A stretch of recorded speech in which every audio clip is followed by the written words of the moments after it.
I think we should care for a couple of reasons. One is morally, ethically. Human beings are a social animal, and we do not survive unless we take care of each other. Think about an infant, a human infant compared to an infant in many other species. We're a goner unless there's somebody there to take care of us. So that's just who we are as a species. So I think one reason why we should care is it's just the right thing to do. It's the ethical thing to do. But I also think, as we've alluded to in this conversation, I think it's cost effective.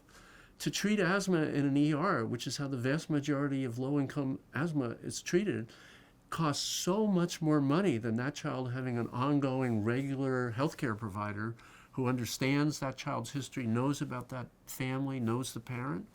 That's a much cheaper and more effective way to treat asthma. And that's just one example.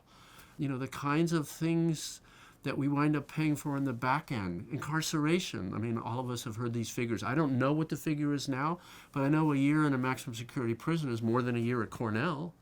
That's incredibly cost ineffective. It just does not make any sense. The best way to deal with that is you increase supports and income. So if you look at societies where children are better supported in terms of income and education and opportunities for child development, one of the things that's characteristic of those countries is the child outcomes are better and the risk exposure is lower. So I think the most effective way is to reduce poverty. I've also noticed when I talk about this, people say, well, you can't do anything about poverty, so given that, what should we do? That's a false assumption. Britain cut the childhood poverty rate in half in 7 years during the Tony Blair administration. So you can do something about poverty. You just have the will to do that. A nice example of this in an American context would be Social Security. Before Social Security, the segment of the American population that had the highest poverty levels were elderly. Now the segment of the population that has the highest poverty levels are young families. We can do something about it if we decide that it's important enough, it's the right thing to do, and it's cost effective.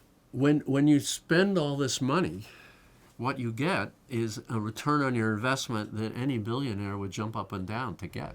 Jim Heckman, a Nobel laureate economist, estimates it's between 7 to 1 and 11 to 1 to put money into early childhood risk abatement. And so what you get is you get children that don't wind up in the ER for asthma. You get children that don't wind up getting incarcerated and all of the costs and misery tied to that. You get higher literacy. You get more people graduating from high school. You get less teenage pregnancy. It makes sense. It's moral. It's ethically the right thing to do. And it would make us, I think, a happier, more productive society. So I think it just makes more sense fiscally as well.